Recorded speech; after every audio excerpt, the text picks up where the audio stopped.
Hello दोस्तों, कैसे हैं आप लोग। और आज आपके लिए जो टॉपिक हम लेकर के आए हैं वो टैक्स सेवर म्यूचुअल फंड्स था, जिसका ये पार्ट 2 है। और पार्ट 1 थोड़ा ज़्यादा लंबा हो रहा था, इस वजह से हमने इसे 2 पार्ट में डिवाइड किया है बनाने के लिए। तो यहाँ पे हम वीडियो को बिना देरी शुरू करते हैं, और इसमें हम देखेंगे कि कैसे जो है आप पैसे को इन्वेस्ट कर सकते हैं टैक्स सेवर म्यूचुअल फंड्स में, क्या क्या चीज़ों की आपको रिक्वायरमेंट होगी और कैसे इसको आप करेंगे। तो इस वीडियो में हम लोग यही चीज़ें जानेंगे। तो चलिए वीडियो को बिना देरी किए हुए शुरू करते हैं। और सबसे पहले जो हम बात करते हैं कि हम इसमें इन्वेस्ट जो है वो कैसे कर सकते हैं, मतलब कि इन्वेस्टमेंट के लिए हमें क्या कुछ चाहिए। तो देखिए, इन्वेस्टमेंट करने के लिए कई सारे रास्ते हैं, जिसमें हम आपको 2 चीज़ें बताएंगे जिसके लिए इन चीज़ों की ज़रूरत होती है, तो सबसे ज़्यादा रिक्वायरमेंट है। ठीक है, तो सबसे पहले जो हमारा है वो है investment through existing demat account. यानी कि जब भी आप शेयर मार्केट में आप आते हैं, किसी आप एप्लीकेशन के थ्रू या किसी भी आप एजेंट के थ्रू, तो वहाँ पे जो है आपको एक डीमैट अकाउंट जो है वो आपको मिलता है। तो जैसे ही आपका एक डीमैट अकाउंट ओपन हो जाता है, उसके बाद आप किसी भी फंड में आप इन्वेस्टमेंट करने के लिए रेडी हो जाते हैं। तो अगर आपको टैक्स सेवर म्यूचुअल फंड में अगर आपको इन्वेस्ट करना है, तो उसके लिए जो है आपको डीमैट अकाउंट की ज़रूरत पड़ती है। अगर ये आपके पास डीमैट अकाउंट नहीं होगा तो आप सिंपली इसमें इन्वेस्ट नहीं कर सकते हैं। तो सबसे पहला आपको क्या बात ध्यान रखना है कि आपके पास डीमैट अकाउंट का होना जो है वो सबसे ज़्यादा ज़रूरी है। अब दूसरी क्या रिक्वायरमेंट है, तो देखिए दूसरी रिक्वायरमेंट जो है वो आपका एजेंट के थ्रू आप इसे करा सकते हैं।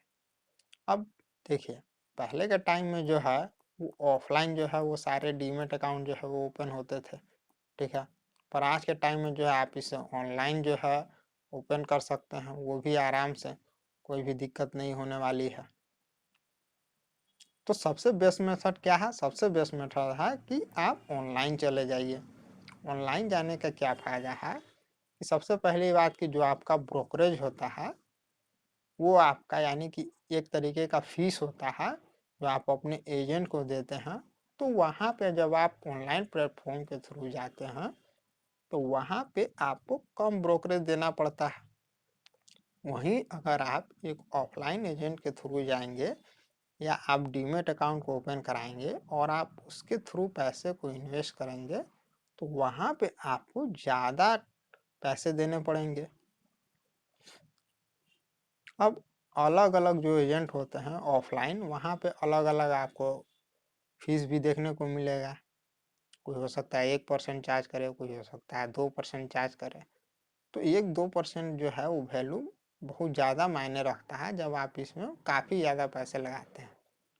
मान लीजिए अगर आपका पोर्टफोलियो जो है वो 50 लाख का हो गया है या 1 करोड़ का हो गया है, वहाँ पे अगर आप 1 या 2% की बात करते हैं तो काफ़ी ज़्यादा अमाउंट आ जाता है। तो इस वजह से आपको ध्यान रखना है कि कभी भी आपको ऑफलाइन किसी भी एजेंट के थ्रू आपको डीमैट अकाउंट ओपन नहीं कराना है। क्यों? क्योंकि वहाँ पर ब्रोकरेज फीस जो है वो ज़्यादा होती है। तो सिंपल आपको क्या करना है, आपको ऑनलाइन प्लेटफॉर्म के थ्रू जाना है और वहाँ पे आपको डीमैट अकाउंट ओपन कराना है। और उसके बाद जो है आप टैक्स सेवर म्यूचुअल फंड्स में आप आराम से पैसे इन्वेस्ट कर सकते हैं। आई होप ये बात आपको समझ में आ गई होगी। अब आपका एक अगला सवाल हो सकता है, ये हो सकता है कि आखिर हम ऑनलाइन जाएं तो ऑनलाइन जाएं कैसे, कौन सा प्लेटफॉर्म का हम यूज करें। ठीक है, या फिर ऐसे कौन सा प्लेटफॉर्म है जिसपे हमें कम ब्रोकर या कम जो है हमें पैसा जो है वो ब्रोकर को देना पड़े। तो देखिए, ऐसे में जो है कुछ कुछ ऐसे प्लेटफॉर्म्स हैं, ऑनलाइन प्लेटफॉर्म है, यहाँ पर मैं आपको लिख देता हूँ।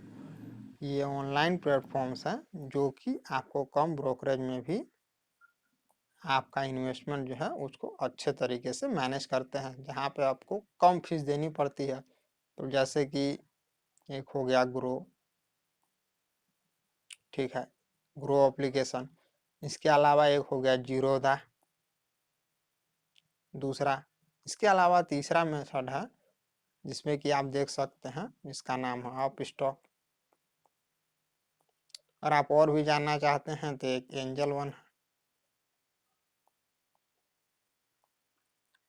तो इस तरीके के ये कुछ प्लेटफॉर्म हैं जो कि ऑनलाइन प्लेटफॉर्म है, जिनके आने से ब्रोकरेज फीस जो है वो काफ़ी ज़्यादा कम हो गई है। अदरवाइज अगर आप पास में देखोगे तो पास में ब्रोकरेज फीस जो है वो काफ़ी ज़्यादा होती थी।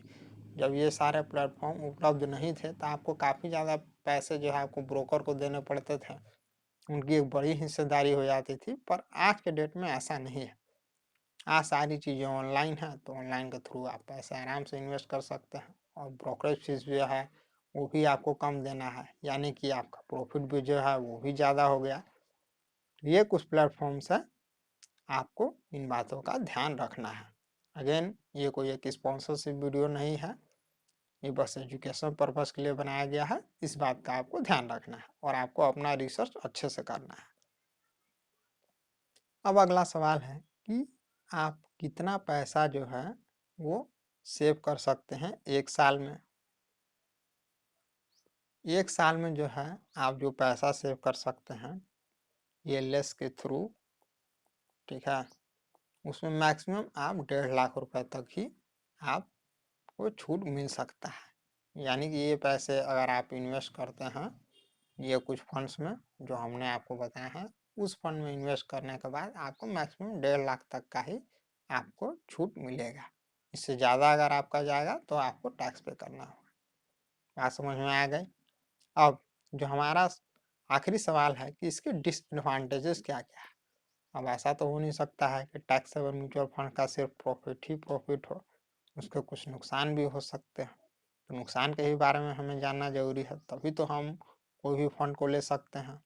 तो देखिए इसके डिसएडवांटेजेस जो है वो बहुत ज़्यादा नहीं है, बट हाँ कुछ कुछ बातें हैं जिनका आपको ध्यान रखना जरूरी है इन्वेस्ट करने से पहले। तो सबसे पहला क्या है वो है लॉक इन पीरियड जो है वो 3 साल का है। अब लॉक इन पीरियड क्या है, तो देखिए लॉक इन पीरियड एक सिंपल टाइम पीरियड होता है जिसके लिए आप उतने समय तक आप अपने फंड से पैसे नहीं निकाल सकते हैं।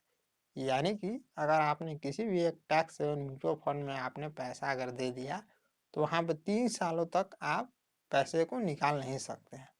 अगेन अलग अलग फंड्स के लिए ये टाइम फ्रेम अलग अलग हो सकता है, लेकिन हम यहाँ पे ऑन एन एवरेज बात कर रहे हैं, इसीलिए हमने आपको 3 साल बताया है कि 3 साल तक किसी भी फंड में अगर आपका पैसा है इस तरीके का तो वो लॉक इन हो जाएगा, यानी कि अब आप उससे पहले नहीं निकाल सकते हैं।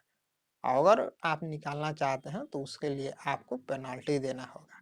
अगेन हर एक म्यूचुअल फंड्स के लिए ये पेनाल्टी अलग अलग हो सकती है, तो वो चीज़ें जा करके आपको उनके कंपनी के वेबसाइट पे चेक करनी होगी। आई होप ये बात आपको समझ में आया होगा। अब इसके दूसरा क्या है, तो दूसरा देखिए यहाँ पे एक हाई रिस्क है। क्यों? क्योंकि यह डायरेक्ट इन्वेस्टमेंट है इक्विटी मार्केट में। बात समझ गया। क्योंकि चूंकि इक्विटी मार्केट जो है वो सबसे ज़्यादा रिस्की होता है, काफ़ी ज़्यादा वोलेटिलिटी होती है। और आप खासकर स्मॉल कैप की अगर आप बात करें तो इस वजह से इन बातों का आपको ध्यान रखना पड़ता है। लेकिन अगर आप एक लॉन्ग टर्म इन्वेस्टर हो तब आपको इसके वोलेटिलिटी से ज़्यादा फर्क नहीं पड़ेगा। लॉन्ग टर्म में आपको रिटर्न जो है वो काफ़ी अच्छे मिलने वाले हैं। अगेन कितने रिटर्न मिलेंगे, तो देखिए जितने भी म्यूचुअल फंड्स हैं आप उनके वेबसाइट पर जा करके आप चेक कर सकते हैं। ऑन एन एवरेज 20% से लेकर के 25% के आसपास जो है ये प्रॉफिट आपको मिलता है।